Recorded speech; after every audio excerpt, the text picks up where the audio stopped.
Shabbat Shalom. This week, we read from another double portion, Behar-Behukotai. And we come to the end of the book of Leviticus. We will literally be closing the book on holiness and begin looking forward, away from Egypt, away from the limitations of that memory on our identity, and towards the crossing of the Jordan River, entering the land of Israel, and the beginnings of an identity that can encompass so much more than that of a homeless nation. The opening verse of our portion says, "When you enter the land that I'm about to give you, the land shall rest, being a Shabbat to the Lord." So once the Israelite wandering is over, once their nomadic existence is behind them, and they take possession of their first ever permanent possession, the land of Israel, they must give it up. The land is literally getting to rest. No profit may be made from it, nor any benefit beyond nourishment. It must also be left open, unguarded, so that all may come and pluck whatever can be carried. A person may not go to their neighbor's field or into the wealthy part of town with a truck and load up all of the pomegranates and wheat, but they can take whatever they can carry to feed their family.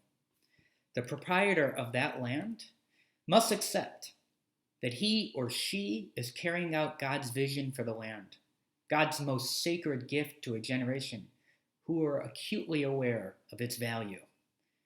The sabbatical year, or in Hebrew, the Shemitah year, most importantly becomes 7 times labor, the Jubilee year, where not only does the land get to rest, but perhaps baked into this notion is that God gets to rest too.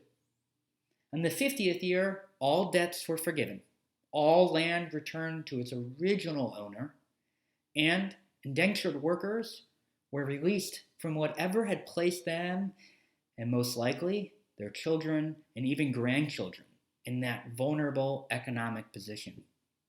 So what is happening here? Is the Torah making a political statement? Is the Torah advocating for a certain kind of economy? A certain way of relating one to the other? Of course, the Torah is political, and those that say it is not do it a disservice. Sometimes the Torah's politics are good, and sometimes they're bad.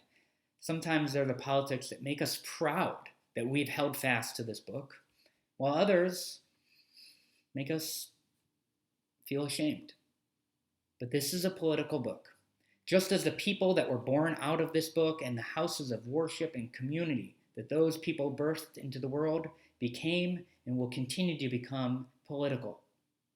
Politics need not be divisive, but a book that is not political is a book without a message. Looking at the command to allow the land to rest and all of the mitzvot, the divine instructions that follow this idea, reach well beyond our idea or use of politics.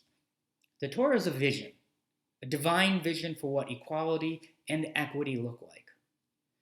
Our portion serves as an antidote to our consumer society, to a stratified society of gross inequality that far too often gazes upon the other strictly from one's own vantage point. It offers perhaps a not so subtle rebuke of those who proudly look out on all that they have and declare, "I've earned this. I worked harder than others. All that I own was of my own doing." While blessing or good fortune, inheritance and luck are crucially shielded from this privileged perspective. And those with less tend to be lazy.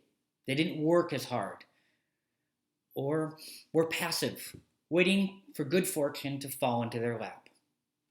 Holding these views yields many destructive ideas with even greater destructive real-life results. But there are 2 ideas that our portion wants us to take a close look at. Gratitude, in the very real sense that one's fortune often comes on the back of the misfortunes of others. One Israelite's fruitful land, quite possibly, came from the accumulation of debts from a previous owner, and the land's workers were, most likely, descendants, tracing their place in the world to missteps, mistakes, or poor circumstances of their ancestor. But we can shift our perspective, and we can look to gratitude. Gratitude certainly does not alter reality. But wherever we are on the social hierarchy that our economy and society has created, should never be beyond our awareness, beyond the recognition of how we walk through life, how we treat each other, and embrace the tangible as well as the intangible things we have in this world. However we got what we got, wherever we grew up, and with whatever notion of ownership we subscribe to, we can be grateful. And we must be aware that others have less.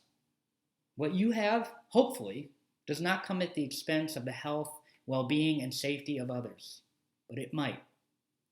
The Torah is not asking you to give away all that you have, but it is placing a system that forces each of us to reckon with reality beyond our own. In our portion, God is saying that all on earth belongs to God. And the Torah is signaling that our possessions, what we hold dear to in life, can be taken from us. Yet gratitude, grace, or menschlichkeit cannot be taken from us, but they can be shared. These are invaluable and transferable goods. Let's embrace this idea and reach for gratitude. Be thankful for what we have and recognize the privilege we have in having it, while stepping away from our individualistic and simplistic notion of possession, of merit, and take a holy step towards a divine vision for equality. Life is a gift, and the world can be a beautiful place of boundless blessings. But it can also be harsh, unfair, and broken. Let's make an effort to walk in the direction of blessing. This starts with perspective, but then we must pivot towards action. Shabbat Shalom.